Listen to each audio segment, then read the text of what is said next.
다시 한번 기도드리겠습니다. 사랑의 아버지 하나님, 참 감사합니다. 우리가 주님 전에 나와 예배할 수 있는 것이 하나님의 은혜임을 우리가 새삼 깨닫습니다. 하나님, 오늘 우리에게 주님의 음성을 들려주시고 또 그 음성에 순종할 수 있는 믿음도 허락하여 주시옵소서. 감사드리며 예수 그리스도의 이름으로 간절히 기도드리옵나이다. 아멘. 할렐루야. 우리 하나님의 크신 은혜와 평강이 오늘 함께 예배하는 여러분 모두에게 충만하게 함께 하시기를 축원합니다. 여러분, 오늘 이렇게 우리가 주님 전에 나와서 함께 모여서 예배할 수 있는 것이 사실은 대단한 은혜고 축복입니다. 아멘. 여러분 뉴스를 많이 보셔서 아시겠지만 한국에는 이미 이제 주일이 거의 지나갔잖아요.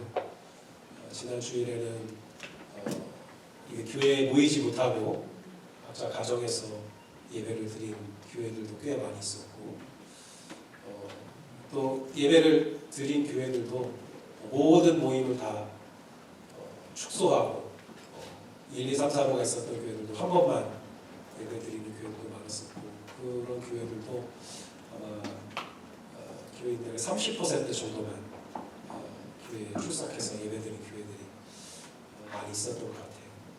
지금 우리 조국이 대한민국이 바이러스로 인해서 많이 고통을 받고 있고, 또 이제 고통스러운 환경에 있다 보니까 여러 가지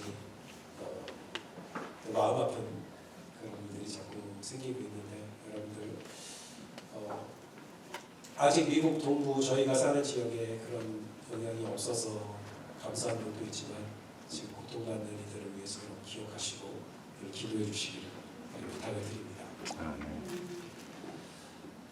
여러분 혹시 신기한 것과 신비한 것의 차이를 혹시 아시나요? 신기한 것과 신비한 것, 글자는 차이인데 어떻게 조금 다르거든요. 어떻게 다를까요? 주일 아침부터 국어 문제를 신기한 거는 상식을 넘어서는 거. 먼저 신기하다 할 때 신자는 무슨 신자를 쓸까요? 그렇습니다. 새로운 신자를 쓰죠. 그리고 기자는요, 기이하다 할 때 기이한 기자를 씁니다. 무슨 일일까요? 새롭고 기이한 것. 그러니까 그 전에는 보지 못했던, 경험해 보지 못했던 새로운 것, 처음 보는 것, 낯선 것, 이런 것들을 봤을 때 우리가 신기하다 그렇게 말합니다. 그러면 신비하다 할 때 신자는 무슨 신자를 쓸까요? 뭐 귀신 신자라고도 하고 신이라고도 하는 저 신자를 씁니다. 그리고 비자는요, 감추어진 비, 감출 비, 숨길 비자를 쓰죠.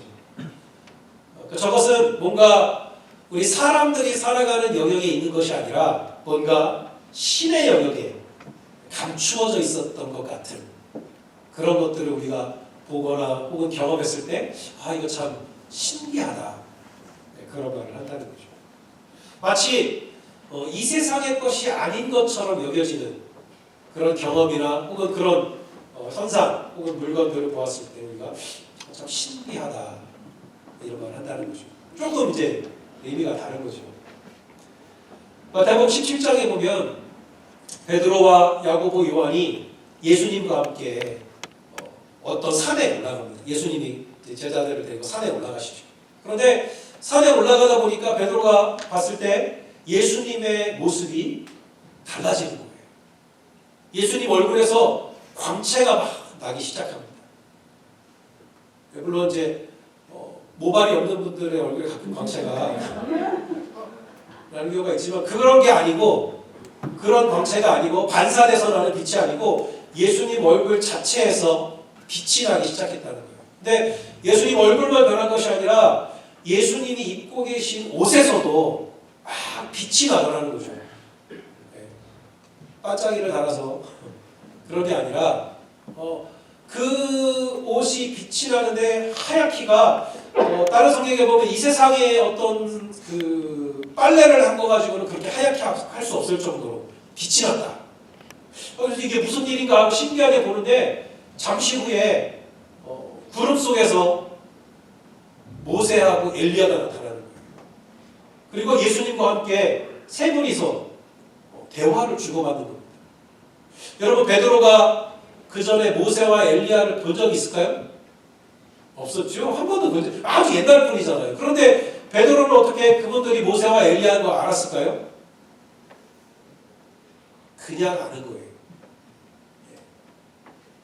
여러분, 하나님께 속한 영역에 있는 것들은 설명해줘서 아는 것이 아니라 그냥 알게 되는 겁니다. 여러분, 우리가 나중에 천국에 가서 예수님을 만나게 되면 예수님을 소개받아야 알까요? 아니면 그냥 알게 될까요? 여러분, 그냥 딱 보면 알게 되실 거예요. 아유, 처음 뵙겠습니다. 이렇게 예수님이 자기소개 안 하셔도 나이스 미치유 뭐 이렇게 안 해도 예수님을 보면 그냥 아, 이분이 예수님이구나 라고 여러분 알게 되실 거거든요. 하나님의 영역에 있는 일들은 굳이 말로 하지 않아도 그렇게 알게 되는 거죠. 베드로는 예수님이 그렇게 그 전에 보지 못했던 놀라운 그런 신기한 형상으로 변화되시고 굉장히 오래전에 이미 이 세상에 안 계실 것 같았던 모세와 엘리야가 예수님과 대화하는 그런 신비한 경험을 하고 나서 그 경험이 너무 좋았던 것 같아요. 그래서 뭐라고 했습니까? 주님, 우리가 여기서 초막을 3개를 짓고 우리 여기서 그냥 삽시다. 우리 내려가지 맙시다. 여기 떠나고 싶지가 않은 거예요. 그 경험 속에 계속 머물러 있고 싶었던 거겠죠. 그런데 그때 베드로가 이렇게 말하는 와중에 갑자기 하늘에 있는 구름에서 광채가 나더니 거기서 소리가 들려옵니다. 어떤 소리가 들렸어요? 이는 내 사랑하는 아들이요 내 기뻐하는 자니 너희는 그의 말을 들으라. 하늘에서 그런 소리가 났습니다. 여러분, 그 소리를 들은 베드로와 제자들이 어땠을까요? 두려웠어요. 여러분, 그 구약 성경에 출애굽할 때 보면 이스라엘 백성들이 호렙산이라고도 하고 시내산이라고 하는 것에 가까이 갔을 때 그 산 꼭대기에 구름이 몰려들면서 거기에서 하나님의 음성이 많은 물소리와 같이 촛동소리와 같이 들리기 시작했습니다. 그런데 이스라엘 백성들이 다 두려워서 아무도 그 음성이 들리는 곳에 가까이 가기를 원하지 않았어요. 왜냐하면 그 음성을 더 들으면 죽을 것 같았거든요. 그러니까 하나님의 음성을 듣는 자는 죽을 수밖에 없다라고 하는 것이 당시의 유대인들이 가지고 있는 생각이었어요. 그래서 베드로도 하늘에서 음성이 들리니까 그것이 너무 두려워서 제자들이 다 땅에 엎드려서 떨고 있었다 라고 말해요. 두려워 떨었어요. 아마도 베드로와 다른 제자들은 그 음성이 누구의 음성이라고 생각했을까요? 자기들이 하나님의 음성을 들었구나 라고 생각했어요. 여러분, 이렇게 놀랍고 신기하고 또 신비한 사건을 경험한 베드로가 자기가 경험한 이 사건을 잊어버릴 수가 있었을까요? 아니에요. 못 잊었을 겁니다. 평생 잊지 못했겠죠. 여러분, 우리가 살다 보면 바로 어제 일어났던 일도 잘 생각이 안 나는 그런 사건이 있는 반면에 아주 오래된 사건인데도 정말 지금 바로 어제 일처럼 생생하게 기억이 나는 그런 사건들도 있죠. 매일매일 생각나는 사건이 있습니다. 아마도 베드로에게 이 사건, 그 산 위에 올라갔다가 예수님이 변화되신 것, 또 하늘의 음성을 들은 것, 모세와 엘리야를 만났던 것, 이런 사건들은 베드로의 평생에 잊을 수가 없는 그런 사건이었을 겁니다. 여러분, 그래서 오늘 본문에서 베드로후서의 오늘 본문에서 베드로는 바로 그때 자기가 경험한 이야기를 하고 있는 거예요. 내가 너희에게 예수 그리스도에 대해서 그분의 능력과 강림하심에 대해서 이야기한 것은 꾸며낸 이야기가 아니라는 거예요. 교묘히 만든 이야기, 꾸민 얘기라는 거죠. 드라마처럼 만들어낸 소설 같은 그런 이야기가 아니라는 거예요. 그럼 어떤 이야기라고요? 내가 그것을 친히 보았다. 내가 직접 그 사건을 경험했다. 라는 그런 이야기입니다. 그때 그 산에서 그리고 하늘에서부터 났던 그 소리를 내가 직접 들었다는 거예요. 그 사람이 나라는 거예요. 내가 본 거고 내가 들은 사건이라는 거죠. 여러분이 만약에 이런 베드로와 같은 사건을, 베드로가 경험했던 것 같은 그런 사건을 여러분이 경험했다면 여러분은 뭐라고 말씀하시겠어요? 여러분 그 사건에 대해서 뭐라고 하시겠습니까? 아마도 여러분을 만나는 사람마다 이 경험을 말하지 않고는 견딜 수가 없으셨을 거예요. 이 놀랍고 신기한 경험, 내가 본 것, 내가 들은 것을 말하지 않을 수가 없었어요.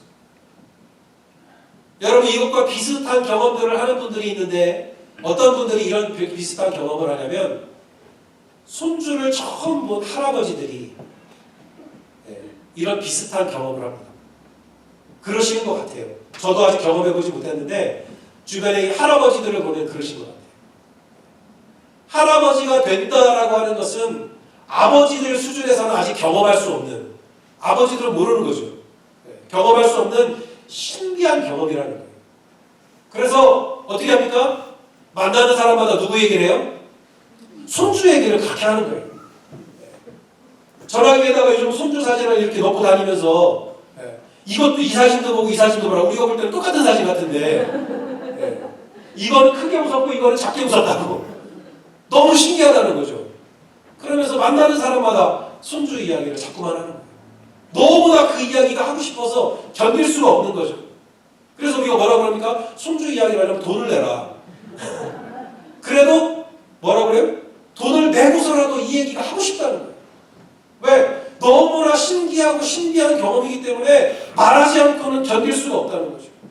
여러분 사실 이 할아버지들은 사실은 손주 이야기를 하는 게 아니라 누구 얘기를 하는 겁니까? 자기가 할아버지가 됐다고 하는 이 신기한 경험, 이 신비한 경험을 전하지 않고는 견딜 수가 없는 거예요. 이게 그토록 신기하고 신비한 경험이라는 거죠. 여러분 이렇게 신비한 경험을 한 사람들은 그것을 말하지 않고는 견딜 수 없는 그런 마음이 생긴다는 거죠.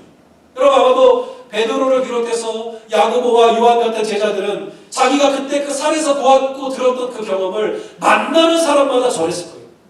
한 번만 했겠습니까? 할아버지들이 한 번만 하는 거 봤어요? 다음 주에 또 하시잖아요. 이번에는 이쪽으로 뒤집었다고. 지난주엔 이쪽으로 뒤집었는데 이번 주엔 이쪽으로 뒤집어서 또 얘기를 하시잖아요. 한 번만 한 게 절대 아닐 거라는 거예요. 여러 번 반복해서 전했겠죠. 어떤 사람들은 그 신기한 이야기를 듣고 어떻게 해요? 그 사람은 야 정말 그런 일이 있었어? 라고 정말 그 얘기를 들어주고 믿어주는 사람도 있겠죠. 그러나 어떤 사람들은 또 어떻습니까? 야 어떻게 그런 일이 있을 수 있어? 그러면서 그 말을 믿지 않는 사람도 있고 오히려 그런 말하는 사람들을 이상한 사람 취급하는 사람도 있겠죠. 여러분 자기가 경험한 예수 그리스도에 대한 신기하고 신비한 이야기, 이걸 다른 말로 뭐라고 합니까? 두 글자로? 이걸 복음이라고 하는 거예요. 그래서 마태가 경험한 예수 그리스도에 대한 신기하고 신비한 이야기가 뭐예요? 마태? 복음인 거예요. 마가가 경험했어요. 마가가 예수 그리스도를 만난 이야기? 마가? 복음. 누가가 만났으면 누가 복음. 요한이 만났으면 요한 복음인 거예요. 그 사람들이 왜 그걸 썼을까요? 자기들이 경험한 예수 그리스도 이야기를 누군가에게 전하지 않고는 견딜 수가 없었기 때문이에요. 그래서 그걸 썼어요. 그런데 그 복음을 누군가에게 전하는 것을 뭐라고 합니까? 그걸 전도라고 하는 거예요. 내가 경험한 이 놀라운 이야기, 나 혼자만 간직하면 이거 병날 것 같은 이 이야기를 누군가에게 전하는 것, 누군가에게 말하는 것, 그걸 전도라고 해요. 여러분 그래서 전도라고 하는 것은 내가 전하지 않고는 견딜 수 없는 이야기라는 거예요.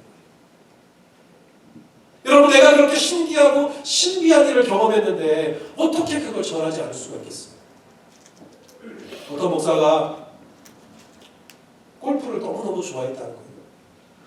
그런데 어느 날 평소에는 잘 참다가 어느 주일 아침인데 너무너무 골프가 가고 싶은 거예요. 골프를 치러 가고 싶은 거예요. 그래서 교회에는 내가 갑자기 아프다. 오늘 교회를 갈 수가 없다. 얘기를 하고 어딜 갔어요? 골프장에 간 거죠. 여러분 몰래 난 골프가 재밌다라는 말이 있어요. 그날 골프를 칠 때 골프가 너무너무 재밌고 너무너무 잘 되는 거예요.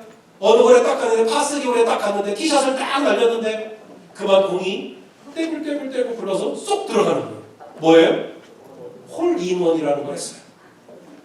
난생 처음 홀인원 해본 목사님 너무 기뻐했어요. 그때 하늘에서 이 광경을 찾아보고 베드로가 예수님한테 옆에 있던 예수님, 아니 예수님, 저런 나쁜 목사한테 홀인원을 시켜주시면 어떡합니까? 근데 예수님이 뭐라고 하셨어요? 냅둬라. 저걸 누구한테 얘기하겠니? 얼마나 괴롭겠니? 저거 얘기하고 싶어서. 얘기하고 싶은데 말 못해서. 여러분, 너무나 신기하고 대단한 것을 경험한 사람은 그것을 말하지 못하는 것이 오히려 더 힘든 일이라는 거예요.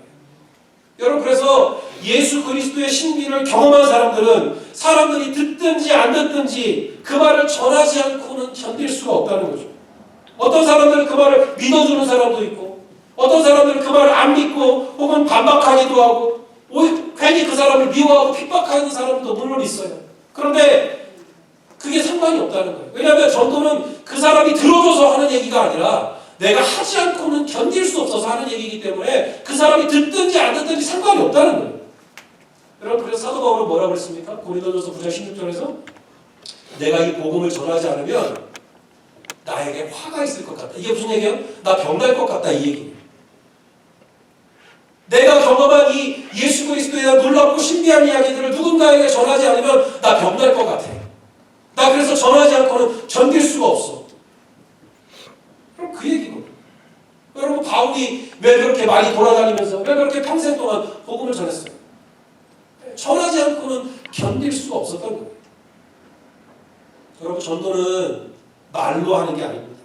여러분, 기술로 하는 게 아니에요. 전도는 무엇보다 열정으로 하는 거예요. 전도의 열정. 내가 경험한 신비하고 놀라운 사건이 나에게 이런 전도의 열정을 주는 거예요. 전하지 않고는 견딜 수 없는 마음을 주는 겁니다.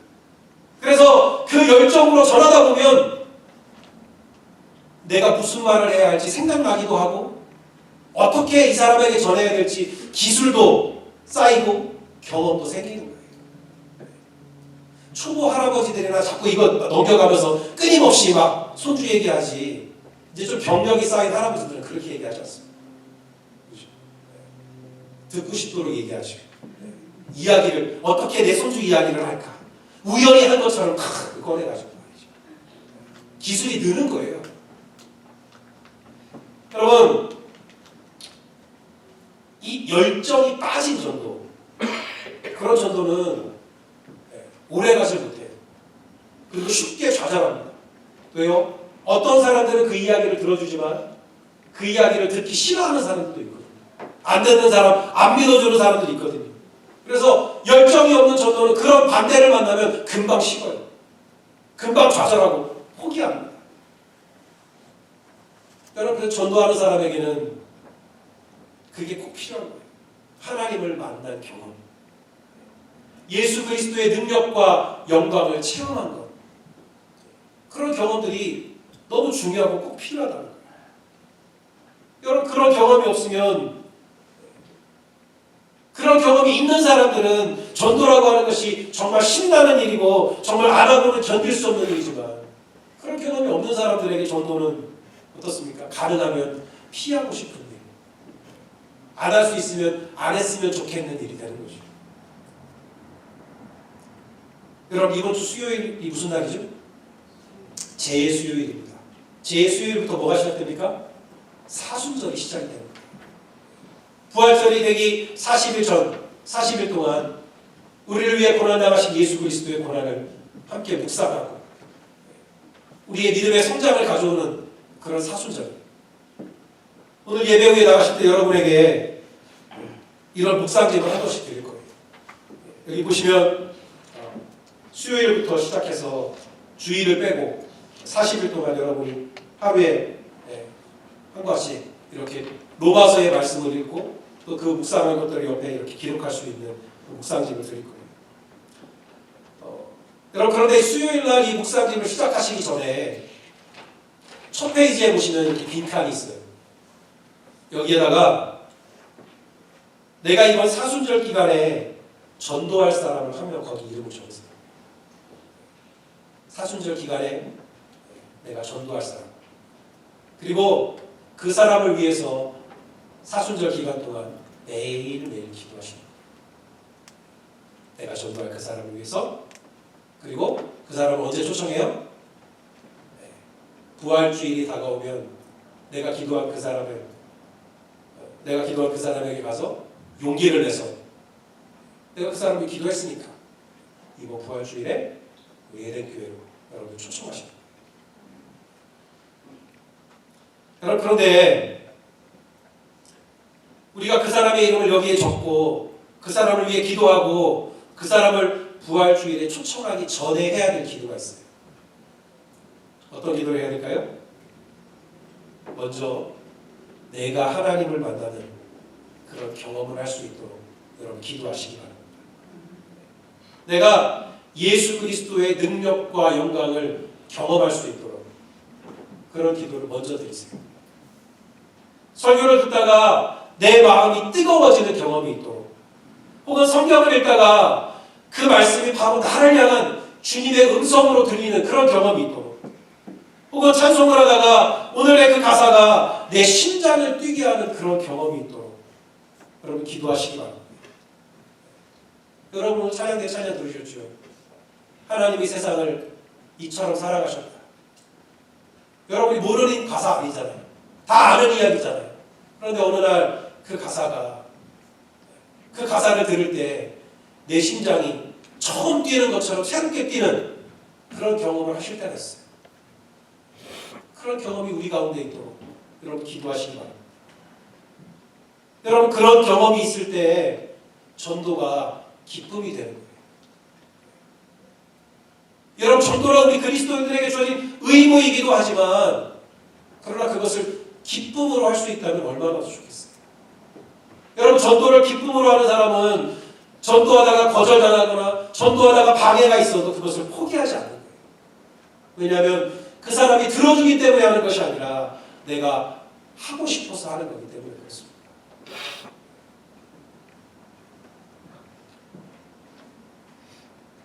여러분 그런데 한 가지만 주의사항이 있습니다.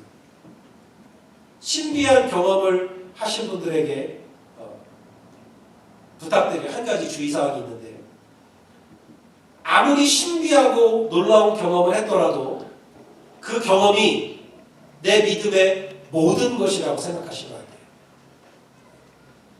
신비한 경험은 우리 그 신앙에 있어서 아주 중요한 부분이지만 그러나 그럼에도 불구하고 그것은 우리의 믿음의 일부라는 거예요. 한 부분이에요. 여러분 오늘 본문에서 베드로가 뭐라고 말했습니까? 19절에 보면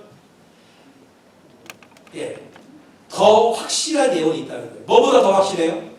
내가 그 산에서 경험했던 그 경험, 예수 그리스도가 변화되시는 것을 내 눈으로 봤고 하늘에서 음성이 들리는 거, 하나님의 음성을 내가 직접 들었어요. 그러나 그 놀랍고 신비한 그 경험보다 더 확실한 예언이 있다는 거예요. 그게 뭐예요? 그게 성경이에요. 성경을 말하는 거예요.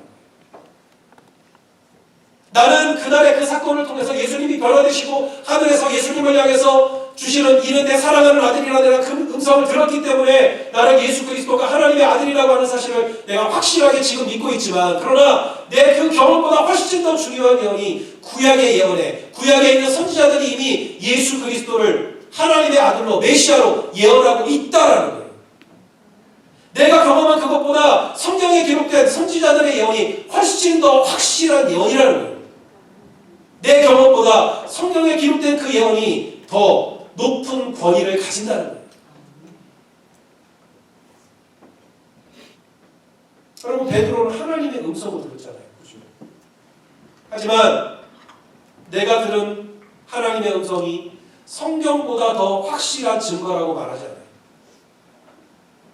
오히려 내 경험보다, 그 놀라운 경험보다 성경의 예언이 더 확실하다고 말하는 거예요. 여러분 이것이 신비한 것을 경험한 신앙인의 올바른 자세예요. 사도 바울은 고린도전서 14장에서 이렇게 말합니다. 예언하는 자는 둘이나 셋이서 말하고 다른 이들은 그 예언을 분별해야 된다. 분별한다는 것은 테스트한다는 거예요. 시험해 본다는 거예요. 과연 그 예언이 하나님께로부터 온 것인지 분별해야 된다는 거예요. 여러분 우리가 성령을 체험하고 우리가 받는 여러 가지 은사 중에 예언의 은사가 있어요. 하나님께서 주시는 말씀을 사람들에게 대신 말하게 하는 그런 은사가 있습니다. 그러나 그런 신기한 것을 체험하고 그런 은사를 받은 사람일지라도 이 음성이 내가 들은 음성이 과연 하나님께로부터 온 음성인지 아니면 다른 악한 영이 나에게 주는 소리인지 혹은 내 마음속 깊은 곳에 있었던 내 생각인지 그것을 분별해야 된다는 거예요. 그런 은사를 받았던 사람이라고 해서 그가 말하는 모든 것이 다 하나님의 음성이 아닐 수도 있다는 거예요. 그래서 2명이나 3사람이 같이 예언을 하라는 거예요. 그래서 그 예언이 같은 것을 말한다면 그것은 하나님의 음성일 가능성이 높아지는 거예요. 왜냐하면 하나님은 질서의 하나님이시기 때문에 이 사람에게는 다른 이야기를 하시고 저 사람에게는 다른 말씀을 주시는 분이 아니라는 거예요. 그래서 예언을 할 때는 2-3사람이 같이 이야기해야 되고 또 그것을 듣고 그것이 성경적으로 옳은 것인지 과연 하나님께서 주신 말씀인지 분별을 해야 된다는 거예요. 여러분 신기한 것을 경험한 사람들은 자기의 경험이 과연 하나님께로부터 온 것인지 분별할 줄 알아야 되고 때로는 나의 경험이 잘못된 것일 수도 있다라고 하는 것을 인정할 줄 알아야 됩니다. 무엇 앞에서? 성경 앞에서. 자기의 경험을 성경의 말씀보다 앞세우는 것은 잘못된 일이에요. 여러분 자기가 경험한 신비한 것을 성경보다 앞세웠던 사람들이 있었을까요? 없었을까요? 있었어요. 미국의 조셉 스미스라는 사람이 그랬어요. 그래서 그 사람이 뭘 세웠어요? 몰몬교라는 걸 세웠어요. 몰몬경이라는 것을 적었습니다. 자기가 들은 하나님의 말씀입니다. 그게 성경보다 중요하다고 생각했어요. 지금 한국에서 한참 문제가 되고 있는 신천지의 이만희 교주라는 사람과 똑같은 주장을 하는 거예요. 나는 하나님으로부터 직접 계시를 받은 사람이다. 그게 성경에서 말하는 것보다 더 앞선다. 더 앞서는 권위를 가졌다. 그렇게 말해요. 여러분 그것은 잘못된 거예요. 저는 그래서 이것 한 가지 여러분에게 주의사항, 신비한 경험을 한 분들에게 드리는 말씀입니다. 그러나 이처럼 신비한 경험을 한 것에 신앙적인 이런 위험한 요소가 분명히 없지 않음에도 불구하고 그렇다고 해서 하나님이 주시는 신비한 경험을 무시하거나 혹은 가볍게 생각해서는 안 된다는 거예요. 아이 그거 다 소용없는 거야. 그러면 안 돼. 이렇게 우리가 교회에서 쉽게 말해서는 안 된다는 거예요. 왜냐하면 이런 신비한 은사들의 위험성을 경고했던 사도 바울도 뭐라고 그랬습니까? 데살로니가전서에 보면 성령을 소멸하지 말고 예언을 멸시하지 말고 범사에 헤아려서 좋은 것을 취하라는 거예요. 범사에 헤아린다는 것은 그것을 테스트해보라는 거예요. 시험해보라는 겁니다. 이것이 과연 하나님께로부터 온 것인지 아닌 것인지 시험해볼 필요는 있다는 거예요. 분명히. 그러나 그 중에 좋은 것을 하나님께로부터 온 것을 취하라는 거예요. 무시하거나 멸시하지 말라는 겁니다. 사도행전 2장에 보면 예수님의 제자 120여 명이 성령의 충만함을 경험합니다. 그리고 방언으로 말하기를 시작해요. 여러분 그 사건이 바로 교회의 시작이었습니다. 그 사건으로부터 그 신기하고 놀라운 그 사건으로부터 그들의 체험으로부터 교회가 시작한 거예요. 여러분 성령의 충만함과 은사를 받았던 그 신비한 체험이 교회를 교회되게 하는 중요한 능력 중에 하나라고 하는 것을 우리가 이것을 잊어버리면 안 됩니다. 하나님께서 하나님의 백성들에게 허락하신 이 신기하고 신비한 경험이 오늘 이 자리에서 함께하는 여러분 모두에게도 함께 하시기를 우리 주님의 이름으로 축원합니다. 사랑하는 애국교 성도 여러분, 그리스도인이라고 하는 것은 이 땅에 살지만 이 땅에 살죠. 그러나 날마다 하늘의 소리를 들으며 사는 사람입니다. 이 땅에 살지만 하늘의 소리, 하나님의 음성을 듣는 사람입니다. 이번 사순절 기간을 통해서 우리가 매일 하나님과 교제하며 그리고 매일 하나님의 음성을 들으며 또 그 음성에 순종하며 살아가는 정말 참으로 신비하고 거룩한 그런 하나님의 사람들 다 되시기를 주님의 이름으로 축원합니다. 아멘. 기도하겠습니다.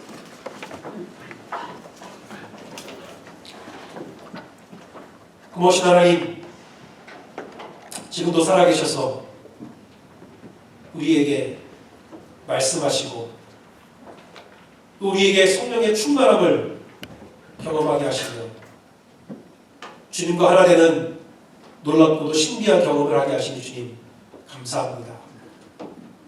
하나님, 우리가 이 땅에 살지만 날마다 그 하나님의 음성을 들으며 그 음성에 순종하며 살아가는 하늘에 속한 거룩한 그리스도인으로 살아가게 해주시옵소서. 예수 그리스도 이름으로 간절히 기도드리옵나이다. 아멘.